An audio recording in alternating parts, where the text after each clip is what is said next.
السلام علیکم ناظرین، پروگرام میں آپ کو خوش آمدید کہتے ہیں۔ لاہور سے چودھری غلام حسین صاحب اور اسلام آباد اسٹوڈیوز میں حسن ایوب میرے ساتھ موجود ہیں۔ ناظرین، وہ پنجابی کے اندر نے قسمت ماڑی ہوئے تھے، پھر کی کیتا جا سکتا ہے، اور کی کہتے ہیں کہ وہ ایک محاورہ ہے نا کہ وہ تسی اٹھتے بیٹھے ہوئے تو پھر بھی تانوں کتا وڑ جاندہ ہے۔ انڈیا کے ساتھ جو ہو رہی ہے، کیا بندہ کہے اس حوالے سے؟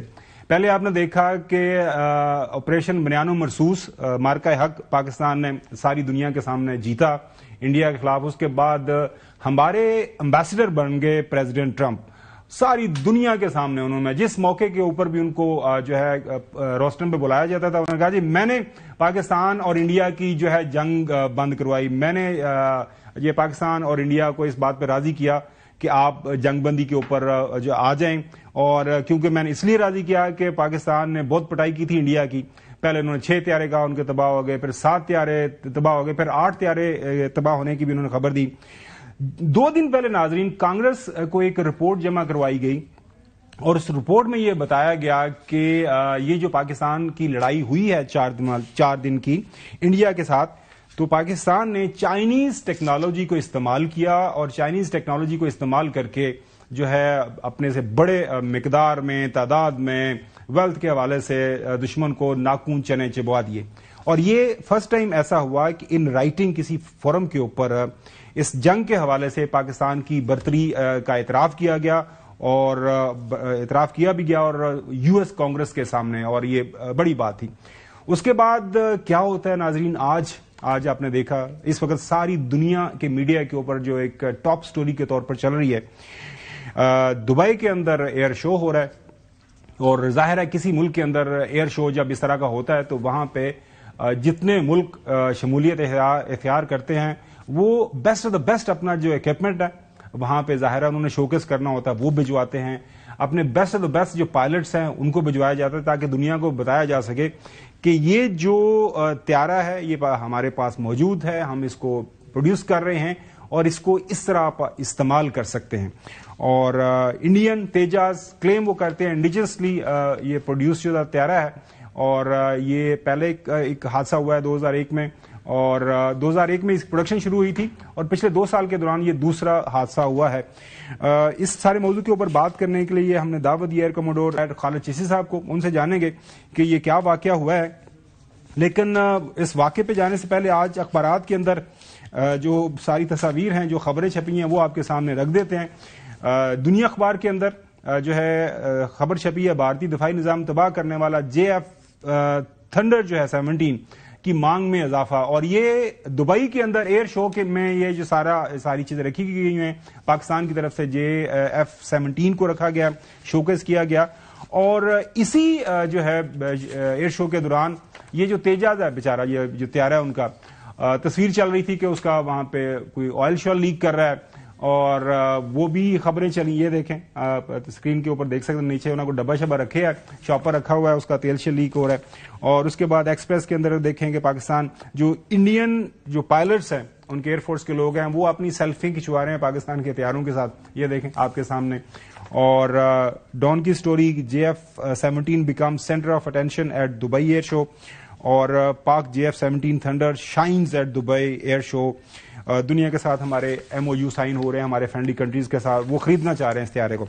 اور خالد جی صاحب سیٹ ہوئے آپ کے پاس، سر کچھ واقعہ بتائیے گا کہ پوری دنیا میں جیسے میں نے عرض کیا کہ ہوتا تو یہی ہے کہ جب آپ اس طرح کے کسی ایئر شو میں جاتے ہیں تو وہاں پہ آپ ایک اپنی مشینری جو ہے ٹاپ آف دا لائن لے کے جاتے ہیں، اپنے پائلٹس جو ہیں ٹاپ آف دا لائن لے کے جاتے ہیں، اور بتایا جا رہا ہے کہ جس پائلٹ کی وہاں پہ ہلاکت ہوئی ہے وہ ڈسٹنکشن شدہ تھا اپنی اکیڈمی میں، اس نے مختلف ایوارڈز حاصل کیے ہوئے تھے۔ بہت شکریہ گمن صاحب آپ کا، چودھری صاحب کا اور صاحب کا، آپ نے انوائٹ کیا۔ پہلے تو میں ظاہر ہے ایز اے فائٹر پائلٹ افسوس کرنا چاہوں گا کہ ایک ہیومن لاس ہوا ہے اور جہاز ضائع ہوا ہے۔ ظاہر ہے ایک پروفیشنل ایئر فورس ہے، وہ علیحدہ بات ہے، اس کی کازز ہونا، یہ as a human being we must be sad about it, ایک بات۔ دوسری بات جو آپ کر رہے تھے کہ اتنا بڑا ایئر شو ہے، یہ دنیا کا سب سے بڑا ایئر شو ہے۔ اس وقت میں دیکھ رہا تھا کہ تقریباً 200 فائٹر جہاز، جیٹس، ٹرانسپورٹ، انمینڈ ایریل وہیکلز اس وقت ڈسپلے پہ ہیں۔ اتنا ملٹی بلین ڈالرز ایسے ایئر شوز میں ڈیلز ہوتی ہیں۔ میں آپ کو صرف ایک اور اینگل بھی ضرور بتاتا چلوں کہ یہ صرف فائٹر جہاز کا ڈسپلے نہیں ہوتا، اس میں ایئر لائنز بھی ہوتی ہیں، اس میں جو کمرشل جہاز ہوتے ہیں ان کا بھی ڈسپلے ہوتا ہے. اور اسی میں جو اس وقت ایئر شو ہو رہا ہے اس وقت ایمریٹ ایئر نے اناؤنس کیا کہ وہ 65 بوئنگ 777-9 جو لیٹسٹ جہاز ہے اس کی انڈکشن کا سودا ہو گیا ہے. یہ میں آج کل کی آپ کو بات بتا رہا ہوں. میرے کہنے کا مطلب یہ ہے کہ اتنے بلین ڈالرز کی ڈیلز ہوتی ہیں، اور وہ کیوں ہوتی ہیں؟ آپ ایک تو اپنے جہاز ڈسپلے کرتے ہیں ود ویپنز، خاص طور پر فائٹر واپس آ جاتے ہیں، وہ فائٹر جہاز کو جو ویپنز کیری کرتا ہے وہ ڈسپلے کرتے ہیں. جو پروفیشنلز ہوتے ہیں، تجزیہ نگار ہوتے ہیں، ایکسپرٹس، خاص طور پر جو پالیسی میکر یا ڈیسیژن میکر ہوتے ہیں، اس میں بہت سارے ملکوں کے ایئر فورس چیفز آتے ہیں، ہمارے فضائیہ کی سربراہ بھی گئے ہیں وہاں پہ، اور on top of that defence ministers بھی ایسے ہوتے ہیں جو پالیسی میکنگ ادھر ہی کر لیتے ہیں. جہاز کی دو وجہ سے، ایک آپ ڈسپلے دیکھتے ہیں، بروشر دیکھتے ہیں، پھر جو اگر کوئی گیپ رہ جائے تو آپ ایروبیٹک ڈسپلے دیکھتے ہیں جس طرح کا یہ تیجاس نے کیا. اس کا کیا مقصد ہوتا ہے؟ اس کا مقصد یہ ہوتا ہے کہ وہ پرفارمنس دکھائے گا، جہاز اپنی ٹرن ریٹ دکھائے گا، اپنا ریٹ آف کلائم دکھائے گا، انجن کی تھرسٹ دکھائے گا، یعنی وہ اپنی کرٹیکل جس کو کہتے ہیں نا لمٹس تک دونوں آپریٹ کرتے ہیں، پائلٹ بھی اور جہاز بھی. کیونکہ آپ نے زمین کے بہت قریب کرتے ہیں، کیونکہ آپ کے جو وٹنسز ہوتے ہیں، جو تماشا دیکھنے والے ہوتے ہیں یا وٹنسز کرنے والے ہوتے ہیں، وہ زمین پر کھڑے ہوتے ہیں. یہ تمام ایروبیٹکس ہزاروں لوگ زمین پر دیکھتے ہیں اور لاکھوں لوگ ظاہر گلوبلی دنیا میں دیکھتے ہیں. بہت بڑی امبیرسمنٹ ہے ہندوستان کے لیے. اب آتے ہیں اس جہاز کی طرف. یہ جہاز وہ ہے، آپ کے پروگرام میں بھی گومن صاحب کئی دفعہ میں نے عرض کیا کہ 1985 میں ہندوستان نے کنسیو کیا تھا اور انہوں نے یہ انڈکٹ کیا تھا. اور کس کے لیے انڈکٹ کرنا تھا؟ انہوں نے مگ 21 جو جہاز تھا 1962 میں جس کو انڈکٹ کیا تھا، اور آہستہ آہستہ تقریباً انہوں نے 850 جہاز اپنی ایئر فورس میں مگ 21 آپریٹ کیے اور کرنا شروع کیے.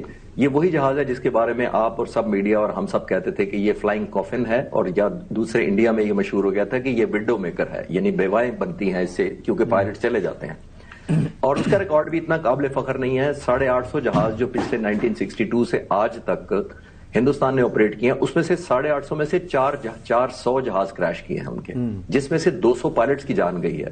اور یہی بات ختم نہیں ہوئی، تقریباً 30 سویلین لوگ بھی زمین پر مارے گئے ان کریشز میں جب تو زمین پر امپیکٹ ہوا. تو یہ ایک سیفٹی ریکارڈ تھا اس جہاز کا جس جہاز کو اس نے ریپلیس کرنا تھا، تیجاس نے. وہاں 850 فگر ہے، اور ابھی پچھلے 40 سالوں میں یہ صرف 40 جہاز انڈین ایئر فورس کو ملے ہیں.